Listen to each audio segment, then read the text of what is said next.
So I'm now going to hand over to our first presenter, Gareth Walls from A&L Goodbody. Super, thanks Rodney. Good morning everybody.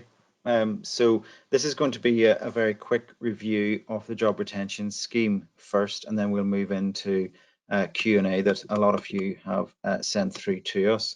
So let's take a step back just for a second and let's have a look at the overview of the scheme as it currently sits.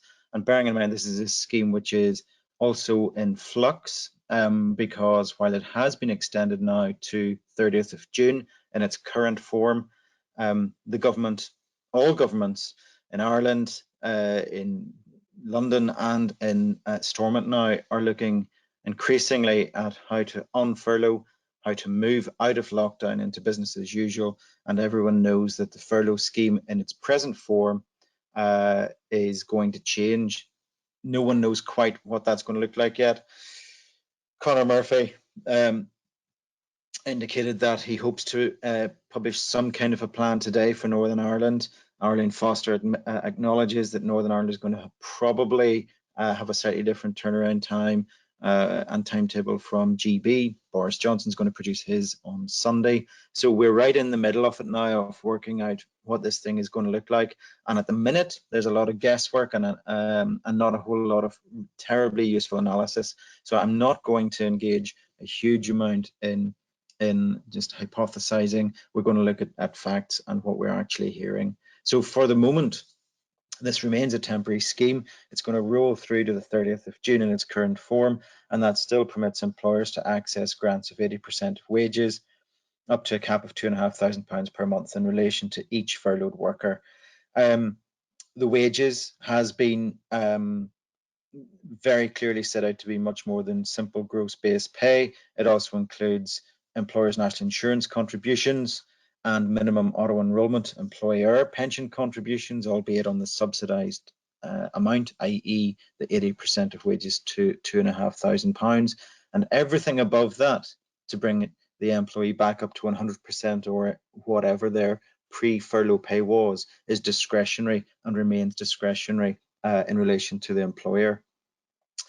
And just while we're thinking about that, what does furlough look like in due course? Well, it's probable that the 80% threshold is going to drop. The rumor is that it's going to drop to 60%, and moreover, it's also going to be maintained only for those industries hit hardest, particularly hospitality, tourism, and in other words, there's a degree of means testing likely to come into it post the 30th of June.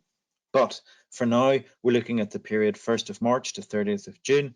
And the reason why I say 1st of March is because still employers can backdate certain claims dependent upon their circumstances at the time. Employees will still be responsible for income tax and other deductions. And under other deductions, I think it's really important, some of the queries coming through, well, what happens in salary sacrifice schemes? What happens in childcare voucher schemes, what happens in cycle to work schemes, etc., etc. And the broad rule of thumb in that is that unless the employee has indicated that they wish to withdraw their deduction, then payroll continues to make the deduction from the subsidised sum, which is the 80% up to the 2.5k cap, unless and until the employee confirms their instructions to the contrary. So those are little pointers that we're seeing coming out from a lot of employers who are raising questions, and we'll deal with some additional ones in due course. But one of the other points is what happens with the money coming back from the government scheme? Can the employer retain some of that if, in very specific circumstances, the employee also has a loan to the employer and they're falling behind in repayments of that, or if they owe money to the employer generally? The answer to that is no. All monies recouped from the government under this scheme must be paid to the employee. This is a grant to avoid redundancy, principally, and consequently all monies recovered go straight to the employee. The employer should not seek to deal with any what we would term localized matters or disputes between employer and employee with these monies. They have to go straight to the employee. So that's the first piece I want to do in relation to overview. If we move to The next piece in that, I'll just confirm a couple of key dates for you.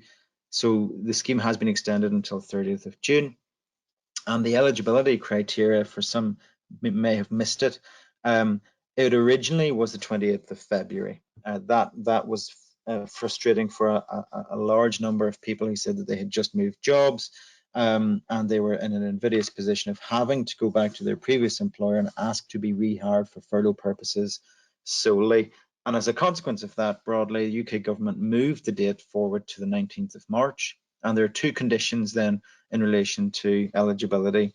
They must have been on PAYE on the 19th of March 2020, and their real-time information must have been uploaded to, or at least sent by the employer to HMRC. If you can't cross both those hurdles, you have to work on the assumption that the claim is likely to be set aside, or at least in future investigated and possibly recouped by HMRC.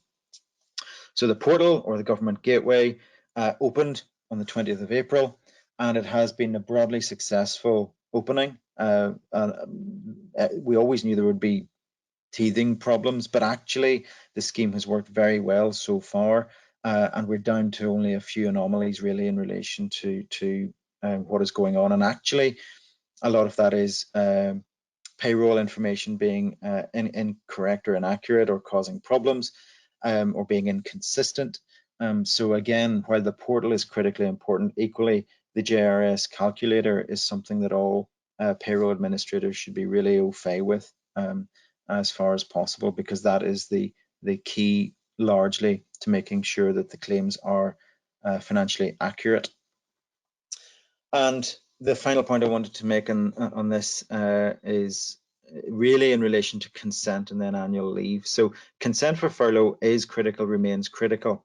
A lot of people, and we'll see this in the Q&A, have been thrown a little bit by the 3-week minimum furlough period, and consider, well, do we need to go for consent, repeat consents after every 3-week cycle? The answer to that is no, on the basis that the original consent you got confirmed that the employee would remain a member of, or would remain eligible for furlough as long as the business felt it was necessary. So if you have loose wording in that, then you don't have to go back for repeat consents.